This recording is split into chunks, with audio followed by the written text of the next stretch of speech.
Kita sering mendengar berita penangkapan, penetapan tersangka, dan persidangan korupsi. Tapi pernahkah kita benar-benar menyadari seberapa besar kerugian yang ditimbulkan? Hari ini, kita akan membuka lembaran kelam sejarah Republik ini. Kita akan mengupas tuntas 10 kasus korupsi terbesar di Indonesia, berdasarkan nilai kerugian negara yang angkanya mencapai ratusan triliun rupiah. Ini bukan hanya sekedar angka di atas kertas. Ini adalah uang rakyat yang seharusnya bisa membangun ribuan sekolah, rumah sakit, atau jembatan. Kita akan mulai dari urutan ke-10, kasus-kasus triliunan yang mungkin luput dari perhatian. Hingga puncaknya, kasus korupsi terbesar dalam sejarah Indonesia. Bersiaplah, karena ini akan menjadi perjalanan yang menyakitkan.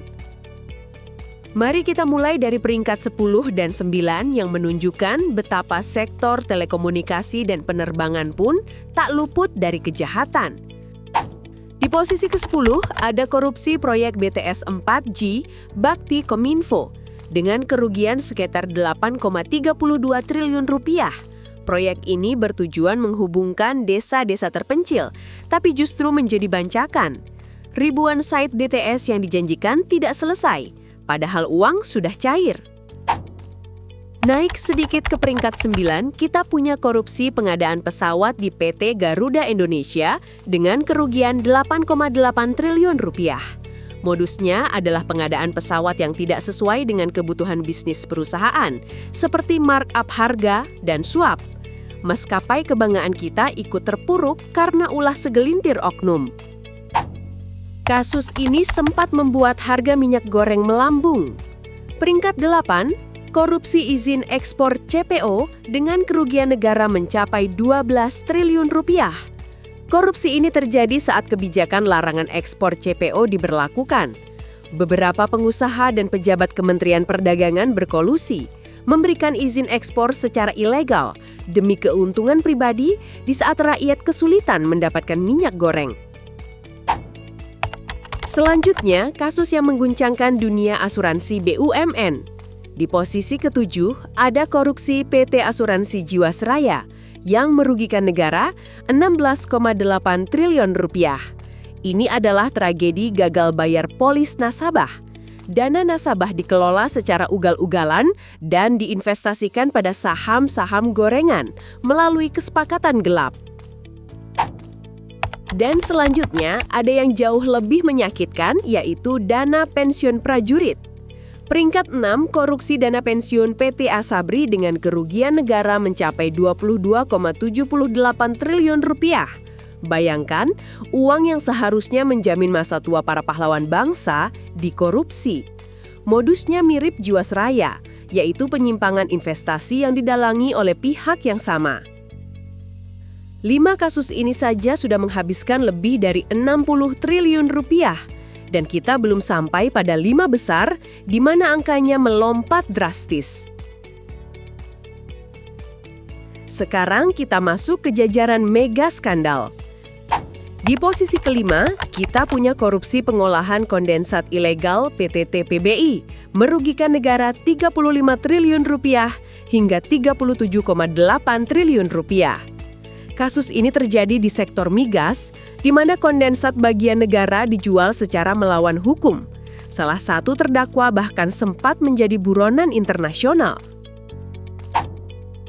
Kemudian, ada kasus yang fokus pada kerusakan alam dan penyerebotan. Peringkat 4, korupsi penyerebotan lahan kelapa sawit Duta Palma oleh Surya Darmadi dengan kerugian fantastis mencapai 78 triliun rupiah hingga 104,1 triliun rupiah. Korupsi ini bukan hanya soal uang, tapi juga kejahatan lingkungan. Ribuan hektar lahan negara di Riau diserobot untuk perkebunan sawit tanpa izin.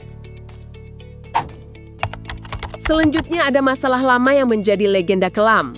Inilah skandal bantuan likuiditas Bank Indonesia (BLBI) yang menduduki posisi ketiga dengan kerugian 138,4 triliun rupiah. Terjadi saat krisis moneter 1997-1998. Dana darurat yang dikucurkan untuk menyehatkan bank justru disalahgunakan oleh para pemilik bank. Ini adalah dosa besar masa lalu yang dampaknya masih terasa. Kemudian ada kasus yang baru terungkap dan langsung melesat ke posisi teratas. Peringkat 2 adalah kasus yang relatif baru, korupsi tata kelola minyak mentah subholding Pertamina dengan kerugian mentara 193,7 triliun rupiah.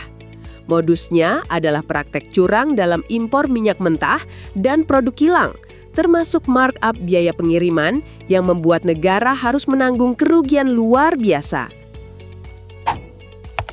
Dan inilah yang terbesar, yang baru-baru ini mengguncangkan Indonesia.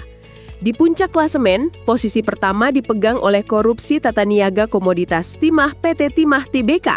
Angka kerugiannya membuat kita terdiam, mencapai sekitar 300 triliun rupiah. Kerugian 300 triliun rupiah ini terbagi. Sekitar 271 triliun rupiah adalah kerugian perekonomian negara akibat kerusakan lingkungan parah di Bangka Belitung dan sisanya adalah kerugian keuangan negara. Ini menunjukkan korupsi bukan hanya mencuri uang, tapi juga menghancurkan bumi kita. Sungguh, angka-angka ini sulit dicerna. Total dari 10 kasus ini sudah melampaui separuh anggaran belanja negara kita. Ini adalah pengingat bahwa korupsi adalah kejahatan luar biasa yang merampas masa depan bangsa. Tugas kita sebagai warga negara adalah terus mengawal dan menuntut pertanggungjawaban penuh. Pemulihan aset harus menjadi prioritas utama agar uang rakyat benar-benar kembali ke kas negara. Apa pendapat Anda tentang daftar 10 kasus korupsi terbesar ini?